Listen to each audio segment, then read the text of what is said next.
Hello, and welcome to a very special debrief episode where Matt and I get together and we talk about the last 3 episodes of the Fueling Creativity in Education podcast. And Matt, we have had some incredible guests this last 3. Yes, I feel like it just keeps getting better and better. I just love this podcast, Cindy. I really love the conversations that we have. I agree, Matt. So let's recap who are our last 3 episodes. First, we had Dr. Mike Rucker, where we talked about the fun habit. Then we had a double espresso with Todd Lubart, Dr. Todd Lubart. And I have to say, Matt, that has to be one of my favorite episodes we've ever done. And then our third guest was Shafina Vohra, who teaches in the UK. And so, Matt, let's start with you. What was one key learning that you've had from those last 3 episodes? All right, so let's start off with Mike Rucker, because I like this idea of just having fun. And I'm sure everyone likes the idea of having fun. We hear these stories of tech companies like Google and Apple introducing a fun environment to work in. And it makes me think, right? Like the kindergarten classroom, at least my kindergarten classroom, was a fun environment to learn in. But that fun, I think we kind of lose as we progress through the grades. So I just enjoyed having a conversation about introducing fun. And I think one of the takeaways for me was the connection to the unexpected, breaking with the norms that can create a fun experience. Mm-hmm. And I think that was my takeaway is, going into next year, I'm going to think, all right, what might I do that breaks with the habit, breaks with the norms of a traditional academic classroom, and therefore might introduce a fun experience? I love that, Matt. And I think breaking outside of our paradigms and doing something a little bit different, even, I've even found changing my classroom a little bit brings in a little bit of fun. But one of the things I really loved about that episode was how he framed fun and that it's unique to you. So I think it would be interesting for teachers to go to their students and generate a list of things that are fun that they could do inside of their classroom. And then have the teacher pick a few different ideas that they could try out as a surprise. I also love surprises because I think surprise brings in an element of tolerating ambiguity, which is interesting, which is a creative thinking skill that we talk about a lot. So if we could bring in a little bit of surprise through fun, then we have a great opportunity to do something engaging inside of our classroom and really connect with our students in meaningful and effective ways. I do want to just follow up on that a little bit because, one, I love the idea of kind of having, a fun box, and every kind of, even at the beginning of the academic year, for example, another thing we've spoken about a lot on the podcast and we're writing about in one of our chapters for our book, Building Relationships, we talk about the need to find out what students are interested in outside the classroom environment so we can make the connections. And I think you're actually introducing another tool to which we might do that at the beginning of the year. Maybe we have everyone write what they enjoy doing or something that they think might be fun to introduce into the classroom, and then we put it in the fun box. And obviously the teacher might have to kind of sift through it. I think some young kids might say, let's bring in a tiger for the day. And probably that might not be, it'll be super fun. But actually saying that, maybe the teacher can get creative and find another way to accommodate that and bring the tiger into the classroom, right? Well, Matt, I know you're a little bit afraid of coming up with really wild and unusual ideas, and that's sort of my forte. But I think, bringing a tiger, what elements of the tiger could you bring in? So maybe you bring in a big stuffed tiger, and that represents the fun day of the year. And that means that everyone can do something that they enjoy doing. So if we look at fun as unique to each individual, you might even have fun days where you bring in that tiger, right?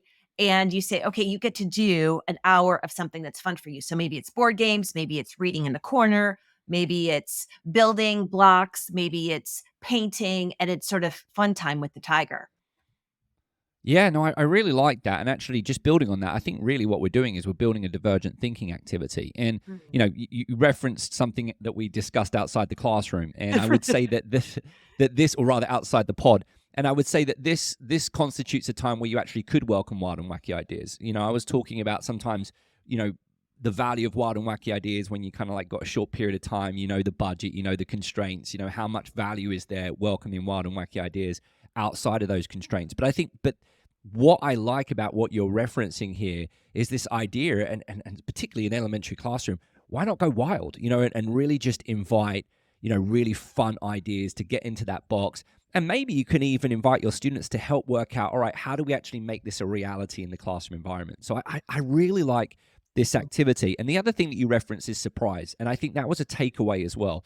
Going back to what I referenced, this idea of just introducing novelty, that connection, that novel experiences quite often can be fun experiences as well. And so I think that's another thing for teachers to think about, is what new experiences can they bring about, because just the introduction of novelty might also provide some type of fun experience in the classroom. So yeah, it was a great episode. All right, let's talk about Todd Lubart. So much to talk about. Yes, you start. I mean, I've got a lot to talk about Todd Lubart, but you should start. I went first. So I think with Todd Lubart, what really sort of took me, it's something I know, right? I know that we can look at creative potential and look for creative potential. And it's an area actually that I'm very, very passionate about, is being able to identify creative potential in students, when oftentimes some students just get dismissed because they might be highly creative, and it comes across as disruptive. So I think the thing that sort of expanded my mind in that episode, when we did 2 episodes with Todd Lubart, but was this idea of evaluating creative potential in students at a young age, at 5 or 6. So I've been thinking so much about this, Matt. I would love to know what you think, especially in relationship to your 3 boys. But when you look at a 5 and 6-year-old, if we could identify their creative potential, say it's in writing, and then we can craft out a pathway for them to really, really move forward and excel in writing, how would that be beneficial to them in the long run? So my opinion would be amazing, right? Like if we could identify that young, these potentials in students at an early age, I think that could be just amazing. And would it stop them from expanding in other ways because they sort of see themselves pocketed in one particular area? So that's why I only watch out with that. So I think, oh my gosh, that would be amazing to have my son at an early age be able to identify as, he's got a gift for math. And then we really push that through as he goes through his schooling. But is there a limitation in that all of a sudden he's the math guy and he doesn't need other things? So I'd love to know what your thoughts are on that.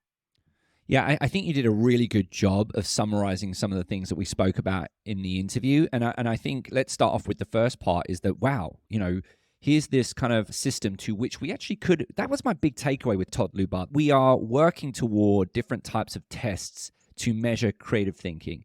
Quite often they center on divergent thinking, but within Todd Lubart's work, he's also thinking about convergent thinking as well, which I found really fascinating, this idea of divergent and convergent thinking. And the other thing is, we know is that Todd Lubart, sometimes these divergent thinking tests can be a little bit domain general, whereas Todd Lubart was really focusing, to your point, on specific domains. So let's measure math, for example. And I think currently the work is looking at measuring music. And I agree with you. Like, I think there's a lot of value in being able to identify what children are good at. And I think here's some pluses to that. Is we're in this situation where maybe outside the classroom environment, the child just in that environment hasn't had an opportunity to really explore or express that type of creativity, but maybe the test is able to pick that up, right? I don't know if that is totally possible, but there's a lot of value to that. I think, obviously, to your point, what happens if they just become the math guy? Well, Todd Lubart kind of addressed that, which I found fascinating, because he mentioned that you could look at what they're creative in, but then also look at what they're interested in. And ideally they align, but perhaps they don't align. And there was something that Todd Lubart said, and we didn't necessarily talk about what age this would be, and maybe that's a different conversation to have. But there might be a point where you say, all right, I'm really interested in this. This is my passion, but actually it looks like I'm not naturally gifted or not as creative in that space. And so then Todd Lubart says, really, the individual has an opportunity at that point to either go and engage in the experiences they need, the learning experiences they need to kind of increase their creativity in that space, or maybe they kind of like transition toward just working within their creative field and identifying interests that relate to their creativity. I love that. I think that might actually assist some students sometimes picking majors, because you want to have that balance between where you think you can really have an impact versus what you're really interested in. So I really like that. Now, if you don't mind, I now follow the negative aspect, because I agree. I think there are some concerns, not concerns, shall we say, but some things for us to kind of like consider. Hmm. The first thing is, do we have the capacity, the means, at least in the short to medium term, to go and identify all the different types of creative potential out there? And if you don't, the concern is, all right, it's great. Some people may identify their creative potential, but there still could be a whole bunch of kids, to your point, Cyndi, whose creative potential continues to be missed just because they're not measured on these tests. So I think there needs to be, if we were to really go down this road, we would have to probably put a lot of funding in, a lot of effort to try and do everything we can to kind of cover as much ground as we could. The other thing that I began to think about, and it kind of worried me a little bit, is that if you're an affluent parent and you find out that your child is really good in music, for example, then Hmm. you probably have the means to go and nurture that creative potential. So, you spoke a lot about creative potential. And I know it's a passion of yours, but, and if anyone's listening, they want to learn more, Mark Runco, we spoke a lot about creative potential in that episode. There's a point to which it has to then go and become realized. And so do affluent families now have even more of an advantage because now they know where to channel their energy in? And then you get these tough situations where, okay, I've got a lot of creative potential in this area, but I don't have the means to develop it further. And so that concerns me a little bit more because it might actually widen the achievement gap. And what's worse is we kind of might be in a situation to actually see a lot of creative potential that doesn't get realized simply because of a number of societal factors. So that concern, I think, is genuine to consider as well, Cyndi. Okay, Matt, I'm going to push back on you just a bit because I think if we could identify students at 5 or 6, especially those in the financially disadvantaged families, that we could say, let's find sponsorships from great organizations. And I know of a lot of great organizations. For example, Jazz House Music, which is located in New Jersey, they sponsor a lot of kids in New York City who come from financially disadvantaged areas to help flourish their musical careers. So if we had these students and we could identify them at 5 or 6, we could say, let's get them into these music programs and let's help fund those programs so that these students have those same opportunities as the affluent families, that they can continue to flourish because we could identify it in an early age. I think so often, especially in poor schools and in environments where they don't have money to support, especially the arts, where they say, well, art's not really as important, then we can find those students and put them into programs that will really help them thrive in those areas where they showcase their creative potential. So I think there's so much potential there. So whereas you see it as a watch out, I see it as, wow, look at how we could really take our money and put it to good use. Yeah, I will go away and think about that. I think you've raised a couple of good points. One, I think we probably already see this a little bit in sports, for example, when we identify someone that doesn't necessarily have the means.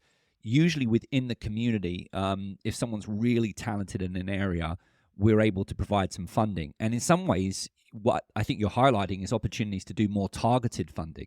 Right. Which I find really, really fascinating.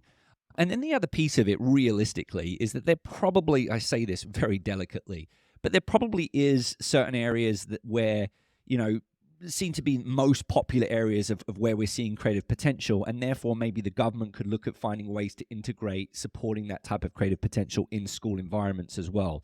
And I think there's obviously economic benefit to this as well. So, yeah, I'll go away and think about that. But I think it's a really good point.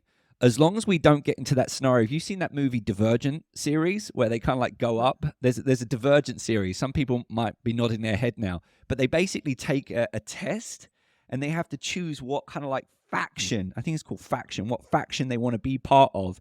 Are they going to be in the political faction? Are they going to be in the security faction? Are they going to be in the kind of agricultural faction? And there's kind of like, I think, a connection toward their like talents and interests that dictate what faction they go into, and that's them set for life. They actually leave their family and enter that faction.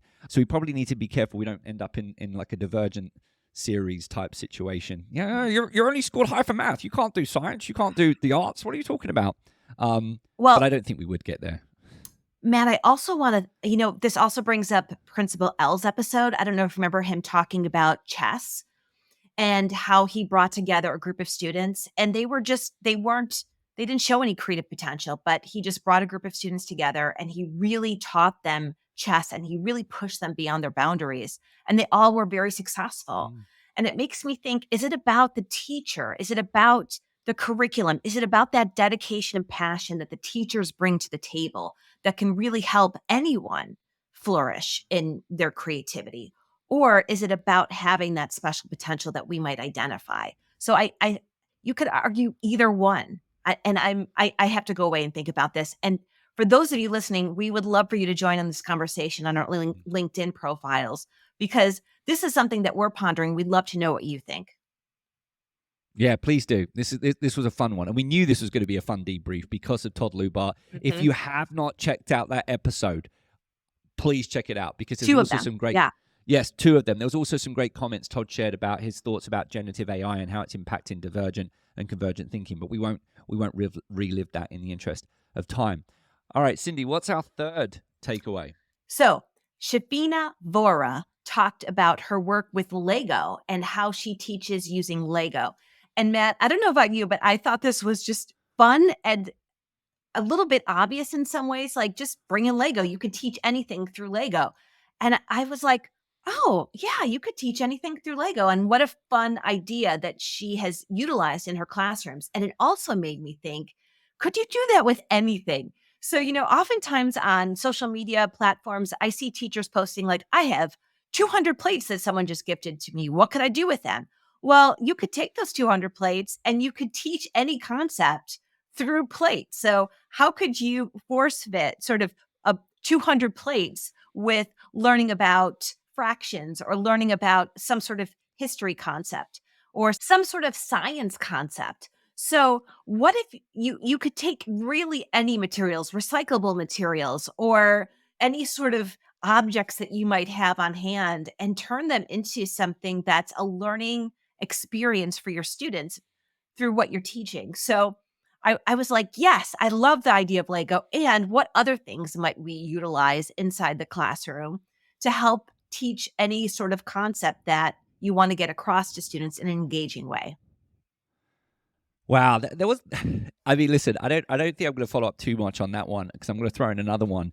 But what I would say is, I think you're once again highlighting and to a certain extent celebrating the tremendous creativity of the teaching profession. Hey, I got 100 free plates donated. Guess what I did with them? And you're looking there like, wow, how do people come up with these ideas, right?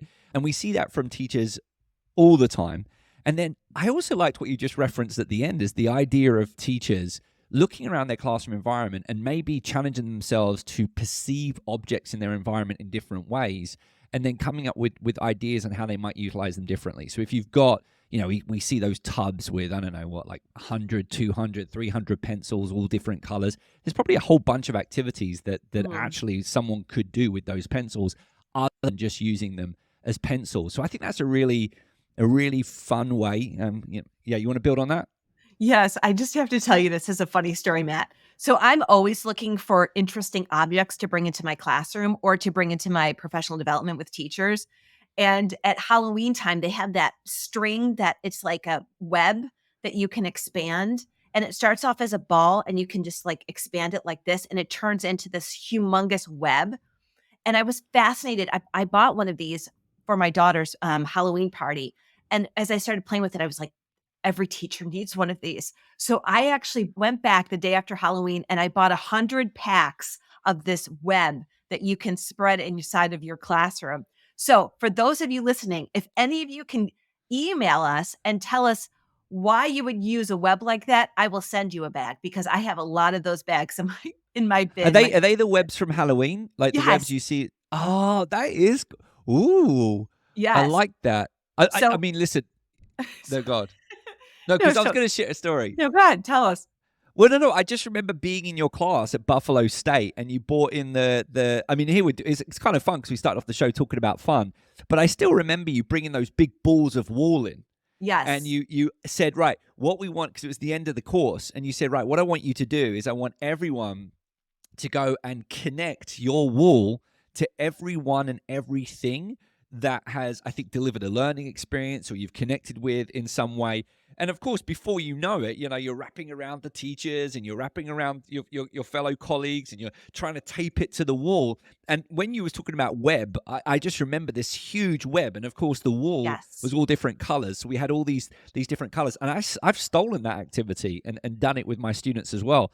And it was just so much fun. And of course, I know you're making the creative thinking skill, making connections, but it was a fun activity. So I know I cut you off, but I had to throw that out because I'm listening to you and I'm like, that is Cyndi Burnett, right? Cyndi Yes. Burnett just comes up and introduces these fun things, and quite often fun things are objects. So I think that ties really nicely with Mike Rucker's episode as well. And it's simple. I think the activity was 5 minutes, and I still remember your course because of that.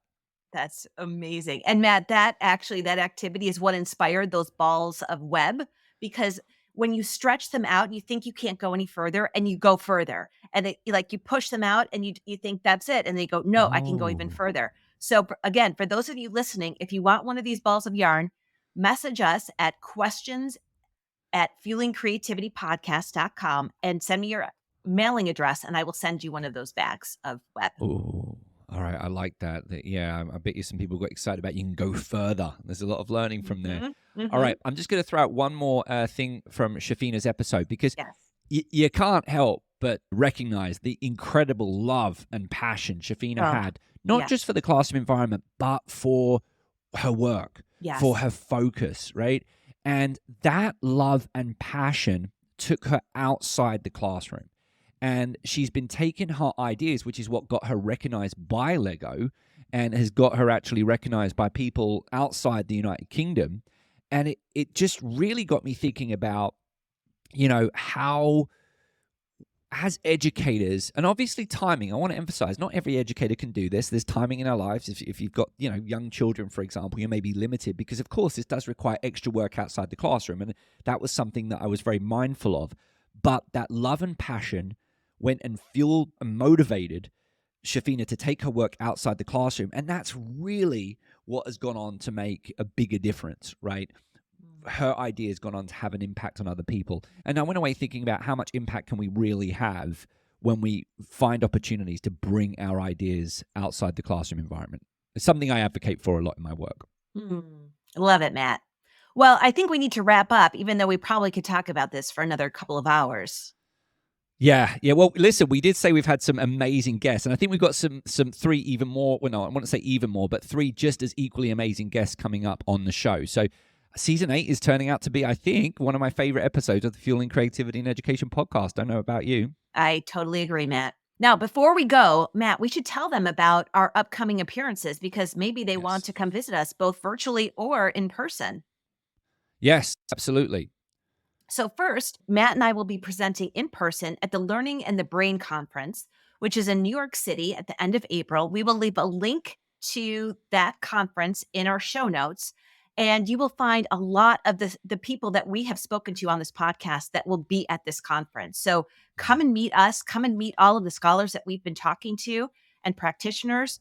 So that's the first one. And the second And one. I'll tell you what, Cyndi, let's just throw something out. If you come over, we'll bring some mugs. And if you come over and say, hey, Matt and Cyndi, Fueling Creativity and Education podcast, we'll give you a mug. We'll give you a mug. You got it. That sounds great. And the second place you can find us is virtually at the Torrance Festival of Ideas Conference, which again hosts another great group of creative and wonderful presenters, both on the research side and the practitioner side. It's all about creative teaching and learning. And that's held through the Torrance Center of Creativity. And Anna Abraham, who was a double espresso presenter on our podcast, she is leading that charge. And so we will be presenting at that conference as well. And that's all virtual and free.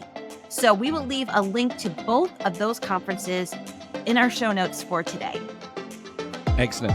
All right, Cyndi, I think that's it. So let's wrap it up. My name's Dr. Matthew Worwood. And my name is Dr. Cyndi Burnett.